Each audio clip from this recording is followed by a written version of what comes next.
Welcome to Legacy of a Soap Star, where we celebrate the faces and voices that define daytime soaps. And today we are focusing on an absolute titan of daytime television, Elizabeth Hubbard.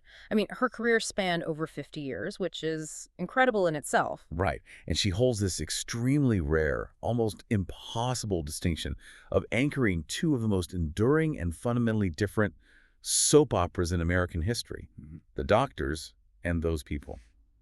As the World Turns. It's really quite something. Two completely different eras, two iconic roles. That's exactly why we're calling this the dual dynasty. Because when you look at her work, you realize she didn't just act in these shows. Her career is practically a timeline of the genre's evolution. So our mission today is to trace that evolution precisely. We want to show how Hubbard's roles moved with the cultural and economic times. You know, the grounded, ethical hospital dramas of the 1960s. Right, like The Doctors. All the way through to the high glam, corporate, high-stakes megalomania that really defined the 1980s and 90s soaps. Totally. And we have some fantastic documentation on her roles, particularly, as the trailblazing Dr. Althea Davis on The Doctors. True pioneer. Absolutely.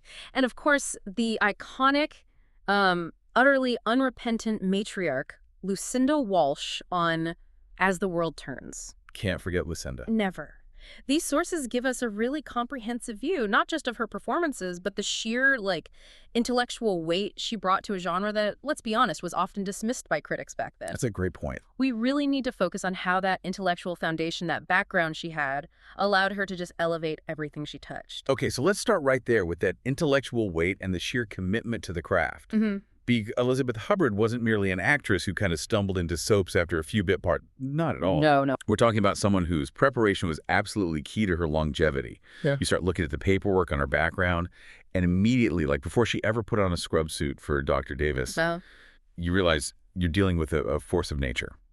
So tell us about that incredible academic foundation she had. Well, the foundation she built is, honestly, astonishingly rigorous. She was born in New York City in 1933.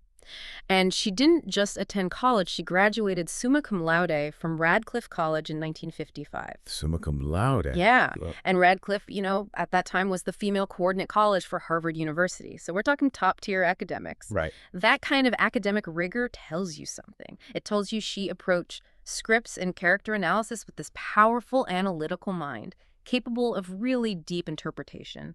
And that skill becomes absolutely paramount later when we discuss her script rewrites. That intellectual horsepower is just immediately evident, isn't it? Yeah. But she didn't stop at academia.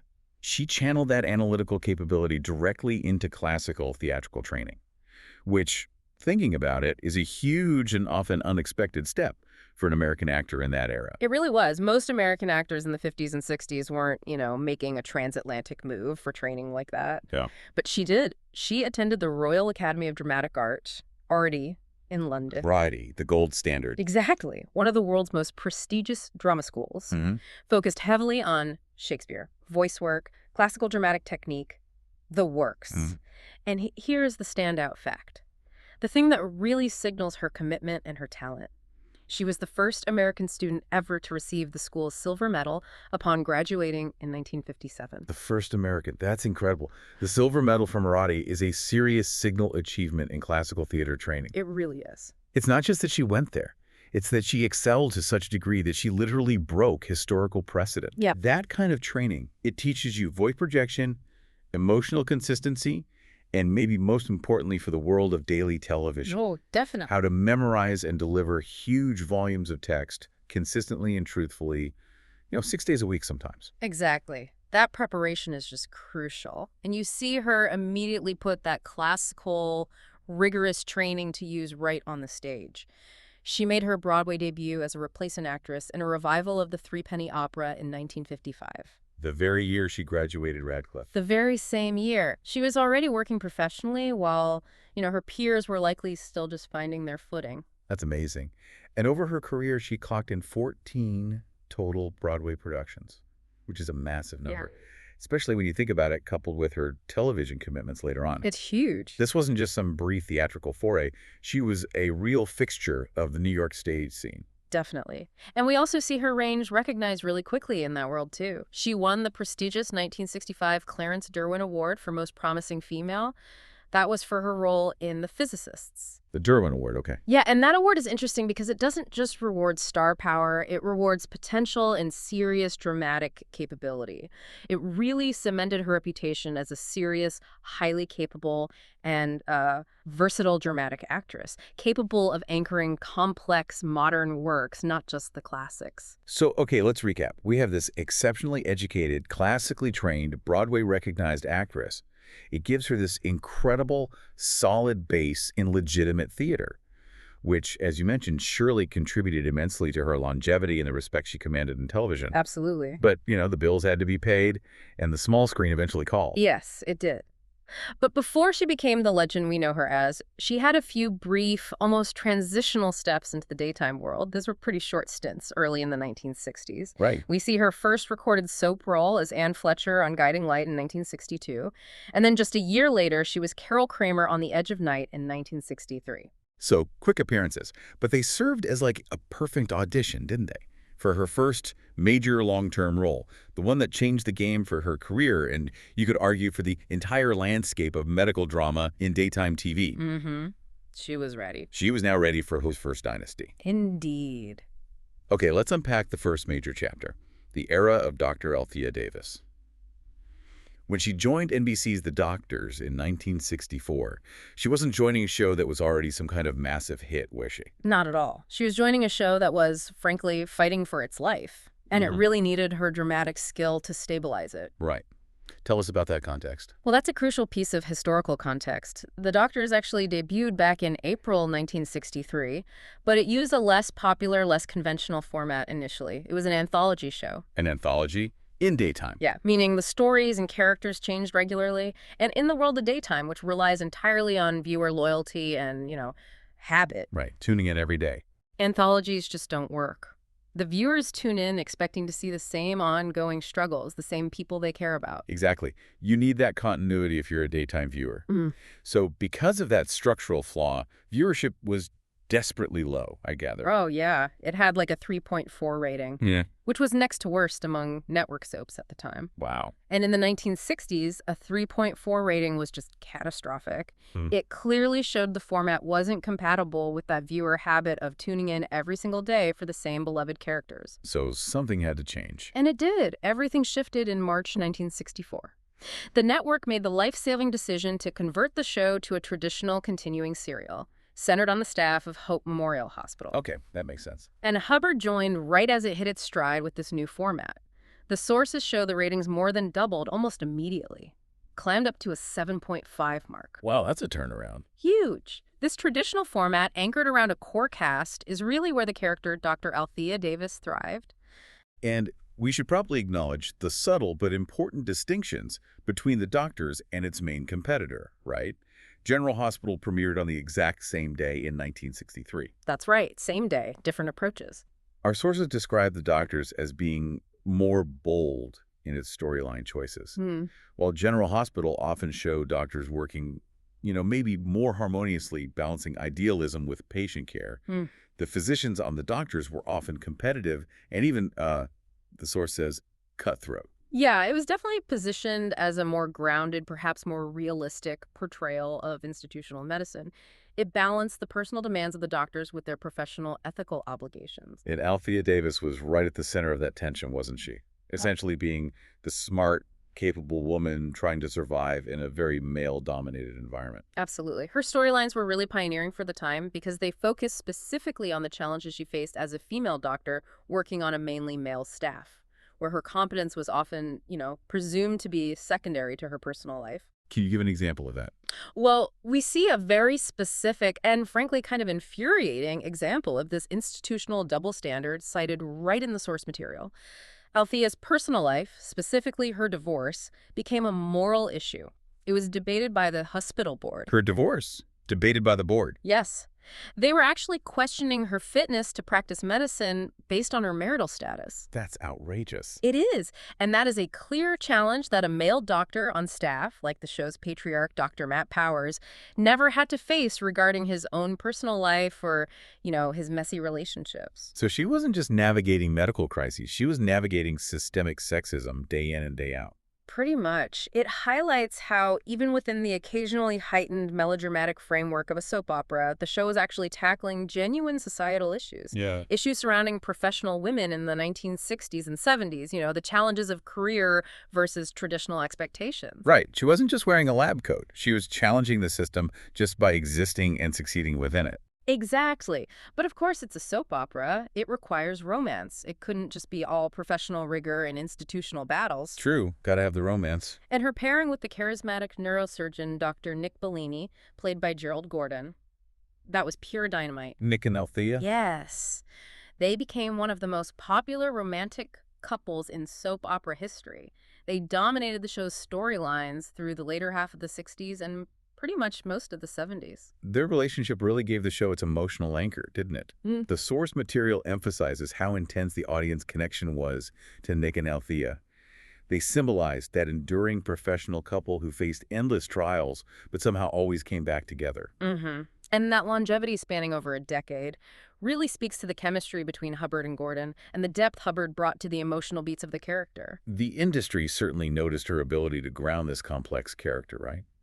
Because in 1974, Elizabeth Hubbard cemented her pioneering status by winning a major industry award. She did. The first ever Daytime Emmy Award for Outstanding Lead Actress in a Drama Series for her portrayal of Dr. Althea Davis. The first ever.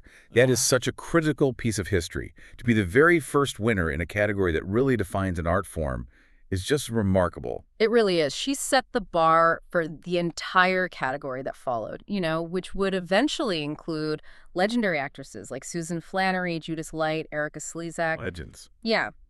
You have this classical actress using her arty training to basically legitimize the entire dramatic genre in the eyes of the Academy. And her commitment to the role of Dr. Davis was immense. It's illustrated by her multiple long-term runs on the show, even when the show's fortunes were kind of volatile. Absolutely. She had her initial long run from 1964 to 1969. She left briefly then to pursue some Hollywood opportunities, which we'll get to shortly, but she returned in October 1970 and stayed all the way until 1977. But the show hit some tough times in the late 70s, didn't it? I think it was struggling against rivals who were expanding to an hour format. That's right. That expansion hurt them.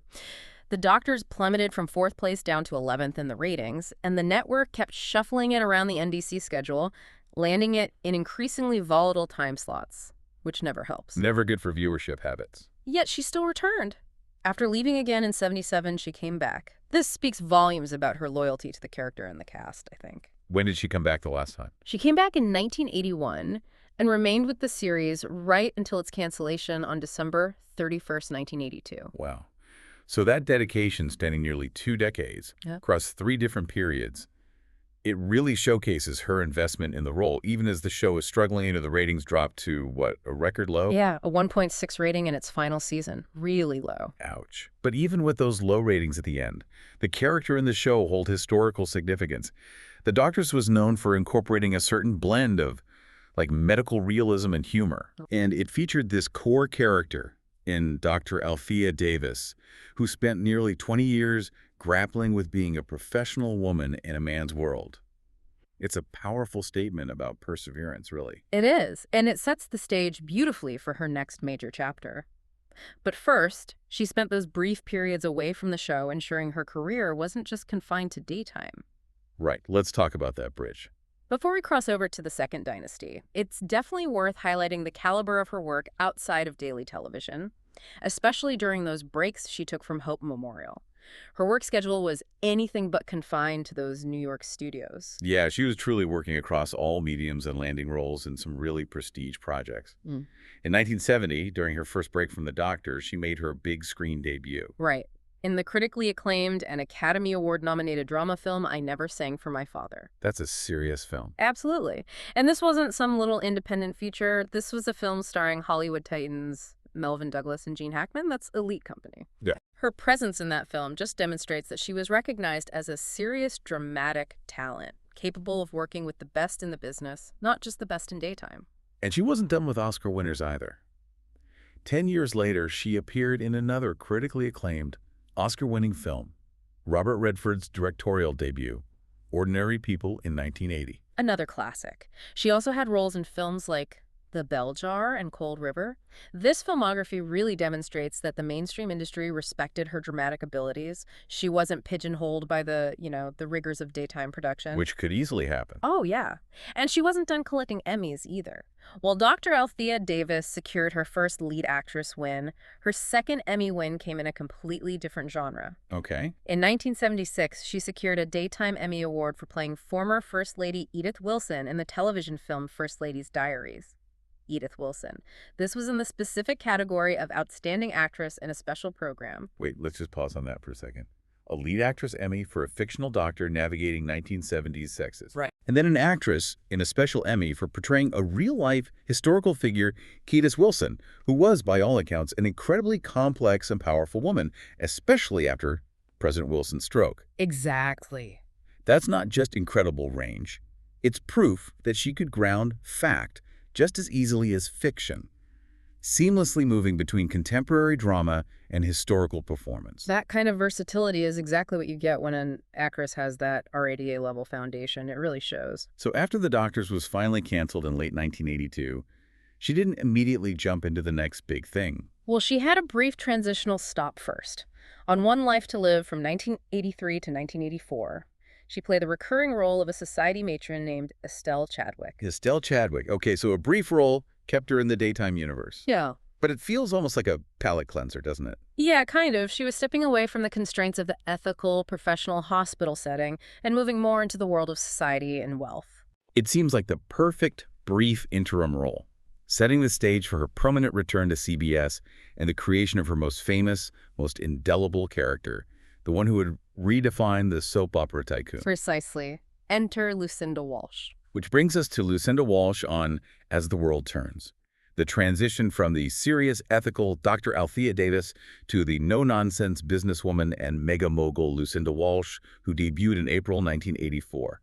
That's the single most dramatic and maybe culturally relevant shift in her entire career. Oh, it's a complete 180-degree turn, absolutely. And it reflects that broader tectonic shift happening in the genre itself and really in American culture at the time. How so? Well, in the 1960s and 70s, the audience cared deeply about, institutional critique, professional ethics, working women fighting for recognition, Dr. Althea stuff. Right. By the 1980s, driven by primetime shows like Dallas and Dynasty. The Ewings and the Carringtons? Exactly. Soaps were moving away from hospitals and into these high-glam, corporate, wealthy family sagas. America stopped caring about ethical doctors and started caring about ruthless corporate tycoons. Pretty much. And Lucinda Walsh was the absolute embodiment of that new capitalist melodrama. Instead of fighting for her job on a hospital board like Althea, She owned the entire company. right. And you can tell immediately from her convoluted origin story that she was just pure mayhem in a power suit. Okay, give us the backstory. So Lucinda was originally born Mary Ellen Walters, but she ran away and cultivated this incredibly complicated, shadowy international past. She ended up in Montega, South America, married a guy named Jacobo Esteban, with whom she had her daughter, Sierra. Wow. She essentially reinvented herself through sheer force of will and, presumably a very large checkbook. And that was just the appetizer before the main course of chaos, right? Right. Her second husband, Martin Guest, he was involved in the illegal adoption of her most famous daughter, Lily. That's right. And when the truth of that adoption eventually came out, Martin committed suicide. The sources really emphasize that these layers of deception, tragedy, international intrigue, and corporate maneuvering were all foundational to the enduring, chaotic Lucinda persona. She arrived fully formed with baggage. Tons of it. And I think we need to revisit Elizabeth Hubbard's own reflection on playing this character because it perfectly explains the difference between Althea and Lucinda. Okay, what did she say? She said, and I quote, "I've been so lucky playing Lucinda, a character who could do anything. She could lie, break the law, she didn't have to be good, and she always had that checkbook ready. Always." That quote perfectly captures her appeal, doesn't it? And the audience's willingness to kind of forgive her for anything. Totally. Lucinda wasn't restricted by the Hippocratic Oath or the ethical codes that bound Althea Davis. She was strong, fiercely intelligent, totally cutthroat. She ran worldwide industries. She owned the City Times newspaper. She had total unrestricted power. Yet, crucially, she maintained this remarkable duality.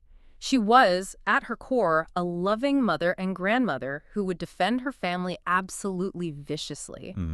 But that fierce love never came at the expense of her fiery nature and her cutthroat corporate edge. That complexity is why she endured for 26 years in the role. People loved her because she was flawed. She was the chaos magnet of Oakdale. Yeah. And the primary way she generated that chaos was through her legendary feuds and her incredibly complicated relationships. Those drove the show for over 2 decades. Oh, yeah. The longest-running and perhaps most satisfying feud was the nearly 2-decade-long battle with Lisa Grimaldi. Lisa, classic. And this wasn't just corporate rivalry, it was deeply personal. This feud stemmed from Lucinda blaming Whit McCall, who was Lisa's husband, Right. for the suicide of her own second husband, Martin Guest. It shows how her deep emotional wounds just instantly translated into corporate and personal warfare in Oakdale. She never forgot a slag, did she? Never, and she never stopped paying them back, with interest. And the romances were just as volatile and theatrical. Take her impulsive marriage to her longtime rival, Dr. John Dixon, in 1987. Oh, John Dixon, another classic character. The source mentions they ended up getting married impulsively after this spirited argument where they both landed, fully clothed, in her hot tub. That detail alone just tells you everything you need to know about the transition from Dr. Althea Davis, who was worried about the hospital board debating her divorce, Right, the morality clause. to Lucinda Walsh, who's celebrating a new marriage by plunging fully clothed into a bubbling jacuzzi with her rival. It's truly a microcosm of the genre shift, the seriousness traded for pure, extravagant melodrama. They did eventually divorce, though, in 1991. Yeah. Primarily because Lucinda's constant scheming just proved too much for John, especially when her insecurity led her to target his newfound son, Duke. Right, the scheming never stopped, but they remained close friends throughout the rest of the series, which illustrates that layered complexity again. Even her betrayals and schemes were rooted in this deep, if maybe misguided, emotional need for security. And then there is the defining relationship of her later career, the nearly 25-year love-hate dynamic with Craig Montgomery. Craig. Oh, the chemistry there. It started memorably, didn't it? With a sudden, passionate kiss that her daughter Lily unfortunately walked in on. Awkward. Totally. This attraction was volatile, it was enduring, and it was the source of immense trouble for her other daughter, Sierra, who had actually married Craig. Oh, right. So much drama. Lucinda and Craig were always just orbiting each other, trying to cheat each other one minute, trying to kiss each other the next. Lucinda was essentially a wrecking ball in a high-fashion suit, constantly creating or stumbling into major complications that had these multi-year payoffs. We really have to slow down and dissect some of the plot points that cemented her complexity, starting with maybe the biggest genealogical twist in the show's history, the Lily adoption secret. Oh, boy. Okay, yeah. This is where we need to put on our soap opera cartography hats, because it gets complicated. As it always. The core drama of the entire Walsh family really hinged on the shocking reveal of Lily's adoption. For years, Lily believed Martin Guest was her biological father. The shocking reveal was that Lily was illegally adopted, which Lucinda's deceased husband, Martin, had arranged. Okay, that's shocking enough for most shows. Mm-hmm. But here is the twist that makes it pure, star-crossed soap opera gold. Lay it on us. It was eventually revealed that Lily was the biological sister of Holden Snyder's adopted sister, Iva Snyder. Ah, the Snyder connection. Exactly. This meant that Lily and Holden, the show's primary foundational super couple, the absolute epitome of true love, were now technically not related by blood, but their families were deeply entangled through this secret biological connection between Lily and Iva. It's the ultimate soap opera genealogical bombshell, isn't it? Yeah. Lucinda's role in perpetuating that secret for so long really cemented her as this complex central figure who, for the sake of her daughter's happiness and her own desire to control the narrative, had allowed this deep secret to basically poison the family tree. Did Lily forgive her? Eventually. She temporarily lost her daughter over it, which was devastating for Lucinda.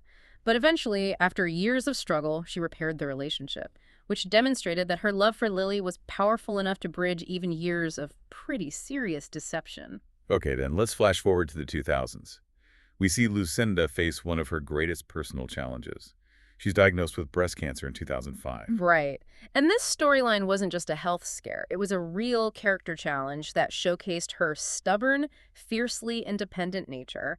How so? Well, she refused support from Lily and Sierra. She demonstrated that even in crisis, she didn't want to show weakness or surrender control. She didn't want to be away from her company, Worldwide Industries, for too long. She had to be in charge. Classic Lucinda. Totally. And in a typically Lucinda move, she even sought experimental treatments down in Mexico with Keith Morrissey, who happened to be Lily's boyfriend at the time. Oh, that couldn't have helped relations with Lily. Definitely did not help her relationship with her daughter. It just confirmed that she would always do things her way, consequences be damned. Thankfully, the cancer later went into remission. But perhaps one of the most historically significant and enduring storylines, and one that connects directly back to this idea of the actor influencing social change, involves her grandson, Luke Snyder. Yes, absolutely essential. As the World Turns was breaking new ground in representation during this time, and Lucinda was really instrumental in making that representation feel grounded and authentic. Completely. When Luke told his family he was gay, which happened in 2005, the same year as her cancer storyline, actually, Lucinda's response was immediate. It was unconditional support.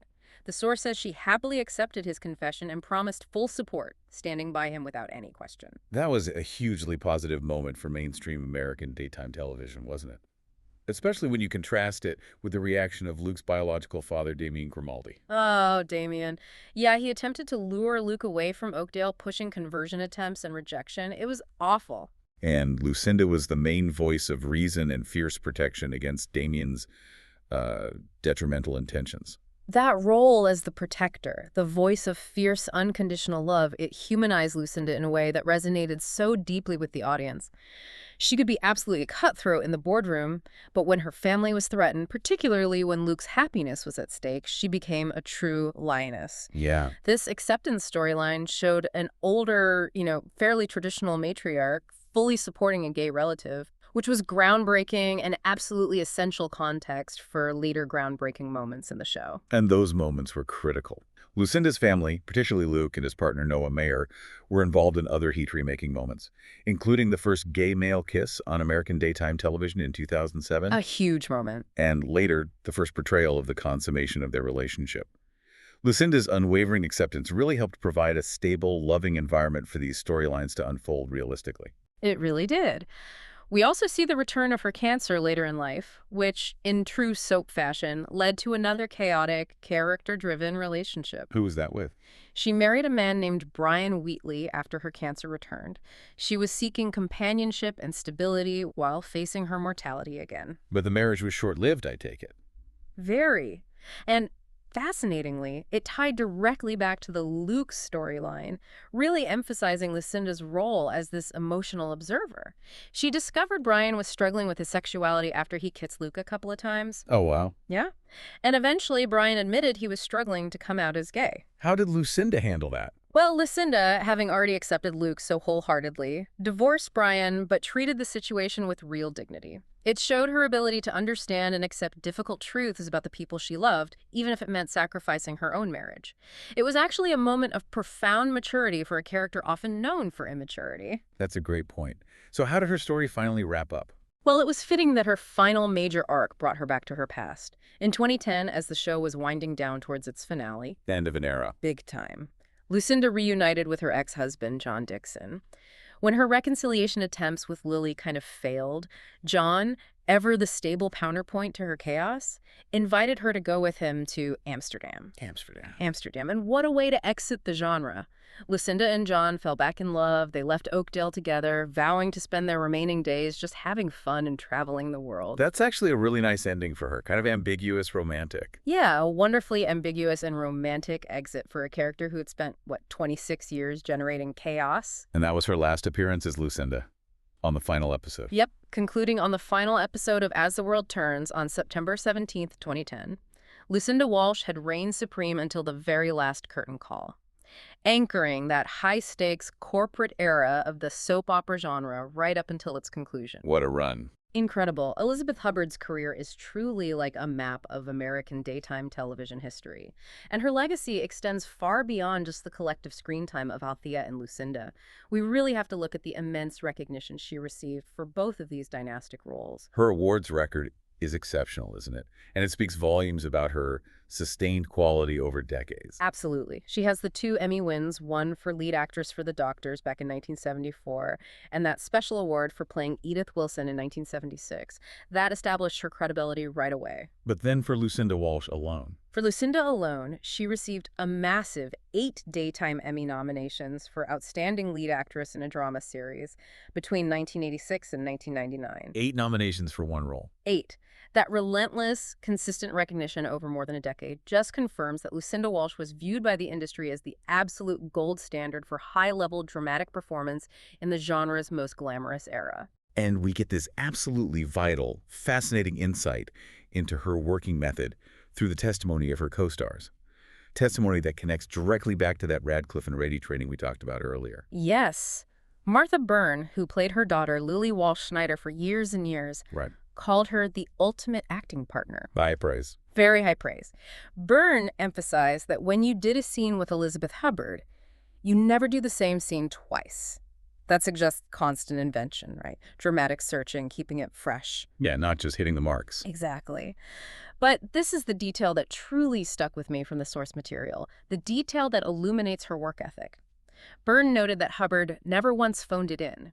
And get this, every script had character thoughts and rewrites scribbled on it at 7 a.m. during our first rehearsal. 7 a.m. scribbling rewrites. That paints a picture of intense, unwavering dedication. Doesn't it? She was actively shaping the material, using her intellect and her dramatic experience to enhance the lines she was given. She wasn't just reciting words, she was collaborating with the writers, often before they even got to the set. Wow. Byrne specifically said that the moments fans loved most about Lucinda, the little gestures, the spontaneous reactions, were often the ones Hubbard created herself, making her a true creative force on set. Think about that intellectual background again. Graduated summa cum laude, a Rady trained. She took that deep understanding of text and character motivation and applied it directly to the intense demands of daily television.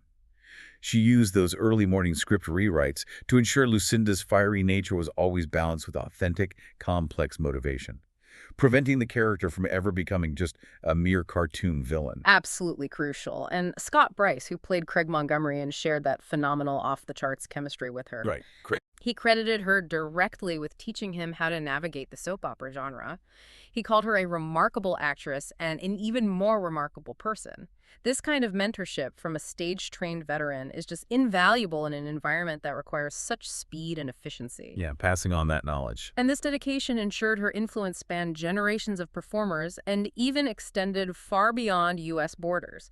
Her international popularity was huge, particularly in the Netherlands. Right. As the World Turns was immensely popular there, wasn't it? Yeah. Aired for over 20 years, became the best-watched daytime soap from 1989 until it got canceled. Yeah, the Dutch loved it. And the appreciation for Lucinda Walsh was so strong that Hubbard was actually invited to guest star in the Dutch soap Go to Tijden, Slechte Tijden, which translates to good times, bad times. Huh. Fitting. Right. This was in 2009. She played an American sexologist named Sarah Poindexter. Sarah Poindexter. Yeah. Okay. She became a bit of a local celebrity in the Netherlands, even traveled frequently to the Dutch province of Friesland, where her boyfriend resided at the time. This connection demonstrates a genuine global appreciation for her work. That's fantastic. And she talked about the global fan base. She emphasized something like, we need to be a community, because that's the whole point of soaps anyway. People watch intergenerationally and feel that they're together and have something to hang on to. That belief in the emotional core of the genre really drove her commitment. And she kept acting, demonstrating incredible resilience well into the digital age as the World Turns ended. She did. In 2015, she appeared as Eva Montgomery on the web series Anacostia, and she even received another Daytime Emmy nomination in 2016 for Outstanding Lead Actress in a Digital Daytime Drama Series. For a web series, that is a remarkable career span, moving from live television in black and white through the high glam corporate era, and then right into the modern web series format. It's an incredible testament to her adaptability and her commitment to the craft right up to the end. Elizabeth Hubbard passed away in Roxbury, Connecticut in April 2023 at the age of 89. She leaves behind this body of work that truly tracks the full history of American daytime drama. So what does this all mean when we try to synthesize the legacy of Elizabeth Hubbard? It's not just a collection of memorable moments or great scenes. It is, as we established right at the start, a definitive history lesson on American daytime. Yeah, her career perfectly mirrored the tectonic shifts in the industry. She began in the mid-1960s embodying the professional woman Dr. Althea Davis, the ethical doctor trying to succeed against systemic gender bias in that grounded hospital setting. That was the era of, like, institutional realism. And then when the genre demanded spectacle, wealth, and high melodrama in the 80s, Boom. boom. She effortlessly transitioned to Lucinda Walsh, becoming the absolute personification of the ruthless, manipulative tycoon who always had that checkbook ready. She moved from ethical struggles to capitalist melodrama completely seamlessly. Yet, and this is key, she maintained authenticity and a deep human heart within that role, which is why Lucinda was so beloved, even as she caused endless trouble. Exactly. She successfully navigated that massive shift from grounded professional drama to high-stakes family saga, always ensuring her characters felt real and complex, regardless of how wild the plot twist got. And her intellectual rigor, that classical training, Yeah. it taught a generation of actors how to bring that essential depth to demanding, fast-paced work. Her characters broke molds. They were ambitious women, flawed yet relatable, strong yet deeply human. She showed that soap operas could be really powerful storytelling platforms. Her legacy is just defined by resilience, complexity, and that incredible work ethic. Yeah. Scrambling those character thoughts onto the script pages at 7 a.m. She wasn't an actress who waited for permission. She took ownership of her characters and made them iconic. Which brings us back to that one pivotal storyline that really defines her later character arc. Lucinda's unconditional acceptance of her grandson Luke coming out as gay in 2005. That support was genuinely groundbreaking for mainstream daytime television at the time, especially given the, typically more conservative audience base of the genre. Definitely. And when you look at the sources and see how often her co-stars praise her commitment, those scribbled notes, the rewrites on her scripts, you realize this wasn't just some convenient plot point the writers dreamed up. Right. This character beat needed to be played truthfully, authentically, by a dedicated performer for it to resonate the way it did. So this raises an important question for you, the listener, to kind of mull over. Considering Elizabeth Hubbard's profound personal commitment to embodying a character with integrity, what does the actor's influence tell us about the power they wield in shaping social progress within mass media? That's a great question. If the audience believed Lucinda Walsh, this fierce, uncompromising matriarch known for lying and breaking the law, could accept her grandson wholeheartedly, how much did Hubbard's own commitment, evident in her detailed work and that RDA-level authenticity, help pave the way for wider acceptance of complex LGBTQ+ storylines in conservative daytime television? It's a fascinating link, isn't it, between acting dedication, intellectual rigor, and real cultural impact. That truly feels like the final, most enduring lesson of the Dual Dynasty. A powerful thought to close on. Thank you for diving deep with us today.